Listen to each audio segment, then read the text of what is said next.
Well, I'm feeling fine. I still am in COVID protocol. I tested again this morning, so this will be my last day. No matter what, I'll be back at shoot around tomorrow and at the game. I'll be done with my 10 days. We have a few other guys that are still out, I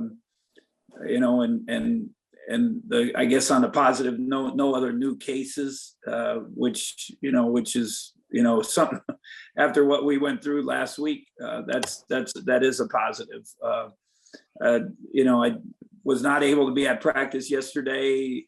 Zoom with the coaches. We met a couple times yesterday. I think I know they went well. The players were, even though we went through a lot last week, they came back to practice ready to go, and knowing that this is an important week and an important game coming up with TCU, and very, very focused, and I would expect a good showing. And again, just hope and pray nothing that everybody else moves forward. We'd like to get all back together and see if we can come together as a team and make a positive run.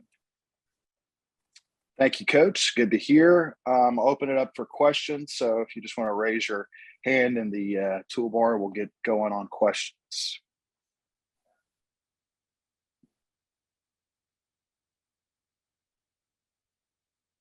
First question to Kellis. Hey, Bruce, glad to hear you're feeling good. Some players after the last game said that, whenever they get healthy and stay healthy, they feel like they can make a run. Do you stress with those guys that the time is now to do that, if they want to reach their preseason goals, they need to go ahead and start doing it now? Yeah, there's no doubt. I mean, we talked back in the non-conference, we really felt we let Marquette slip by even without Nigel. That was an important loss, obviously, last week to play, without all our people, without the coaches, all the circumstances we went out. It was a tough week. We played close. We were, we were valiant, whatever the word, courageous. There were a lot of things you could describe it, but, we didn't get wins, and you have to get wins. And this is, this is in a way, hopefully a start of a new season. Again, we, get everybody back. Right now we don't have everybody back, but, get everyone back and hope we can stay healthy and make a big run. There's no doubt about that. I mean, it's pretty blatant out there that, Tom said the elephant in the room. We got to find a way to get a win on Wednesday, and then moving forward, each game is going to be very, very important. You're going to hit this league. I had talked about a few years ago, the year we went to the Elite Eight. I thought it was the best league I had ever been part of. I thought all 10 teams could have been in the NCAA tournament that year.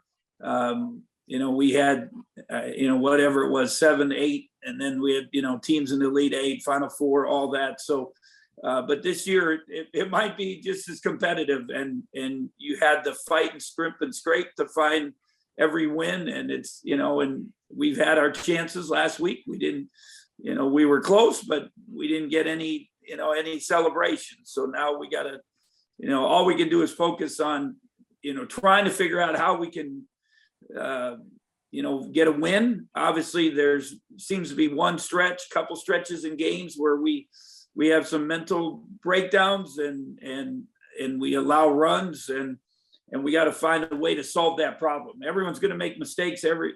Obviously, the less mistakes you make, the more games you're going to win. But within a game, you got to limit those compounding mistakes. We can't let one lead to another to lead to a 4, 6, 8 point run that changes the game. And that's going to be our big thing moving forward if we're going to make progress. And I know you guys are limited at the 5 spot right now, but what would you say is kind of like a minimum baseline that you're looking for on a daily basis from that spot moving forward? What do you want to get out of that? Well, I hope we had all of them back in practice yesterday. for the first time in a while. And even you go back to Oklahoma, we didn't get much production, 1 point out of all those guys.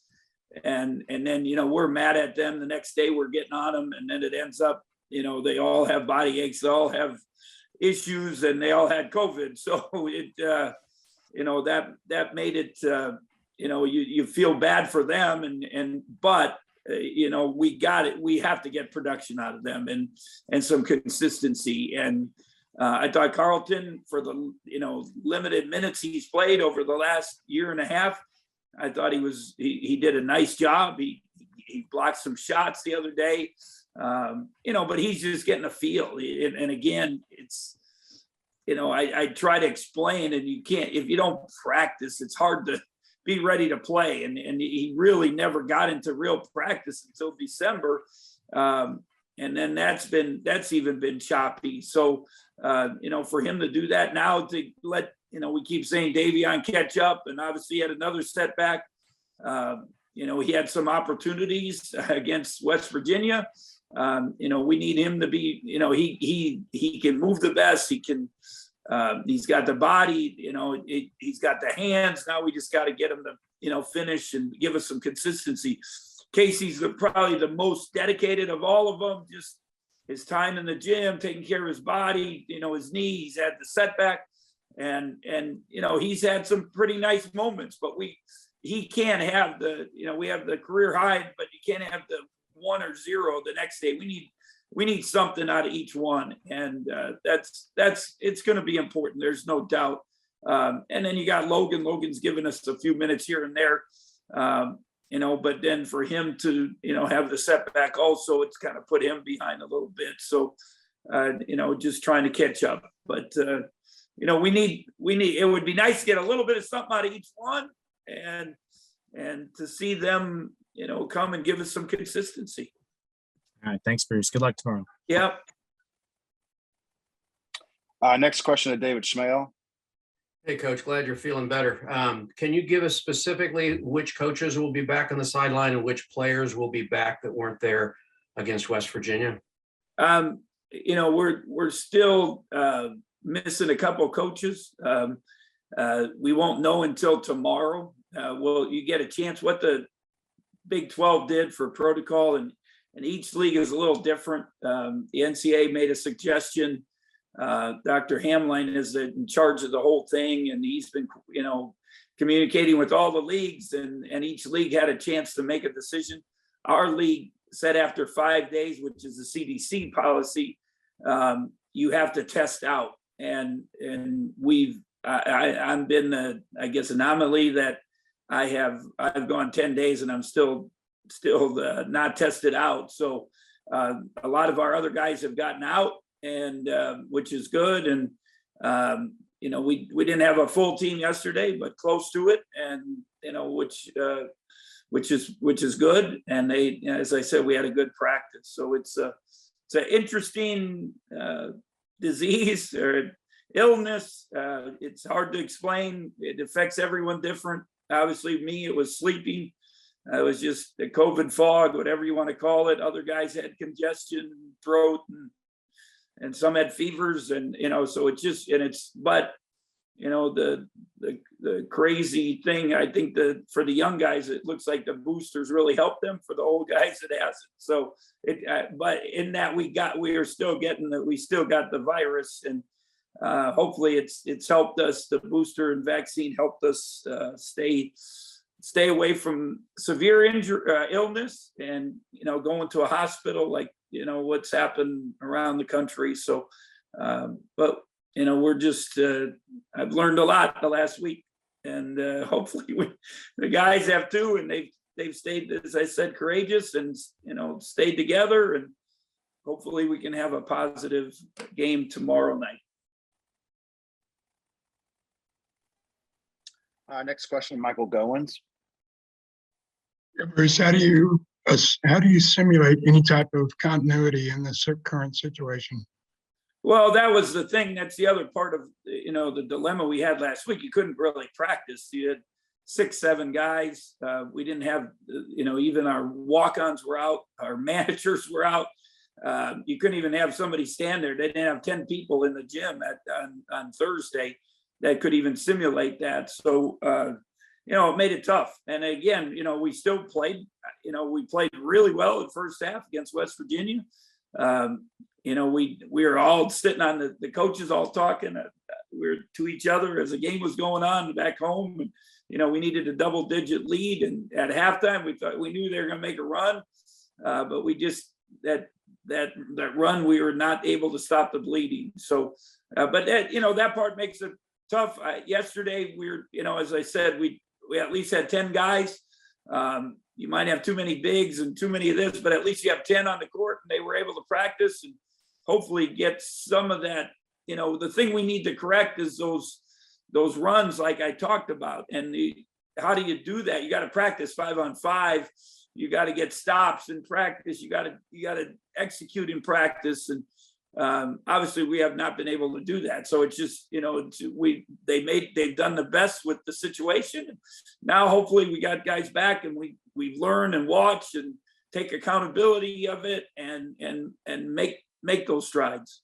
One of the videos, I've shown them a bunch of videos over the last couple of weeks. And one of the things that it was about the Chiefs, and they talked about them when they were struggling early in the year, and their guys just watched the film and decided what they were going to be accountable. And the word I heard was shore up their mistakes. And that's, they feel like slowly but surely they have been able to do that. Obviously they're in the playoffs, number 2 seed. And, hopefully, I know Chief fans are hoping they can find a way back to the Super Bowl. And, but that's what we got to do as a group. We got to figure out how to correct some of those mistakes. We're not going to correct them all, and then get that mental toughness to be able to get stops and rebounds when it counts, and have somebody step up and make plays. I think that's what we got to do moving forward. And current health aside, how would you describe Logan Lander's progress to this stage? Logan I've said it before, he's way ahead than what we thought. He cares so much. He's dedicated. He loves it. He's got great hands. He can shoot the basketball. He's learning the game. This is all new. He's a young man that didn't play a lot of basketball because he was a baseball player. And those last couple of years of high school, he finally, started really getting into it and putting the time in. And, if we can improve his strength and his explosiveness, I think he has a chance to be a really good player. How much of a must-win situation have you guys kind of played yourself into for tomorrow night? Oh, I mean, every game is going to be a must-win the rest of the year, and that's just going to be part of it. It's part of our league. I think it's going to be for everybody. I'm sure there'll be TCU. Now they didn't play 2 games, so they're they're 0-1, but for them it's a big game. You can go down the line. Somebody that lost Saturday, the next game's a big game. It's just every game is going to be a grind. Every game is going to be a fight, and you got to find ways to win.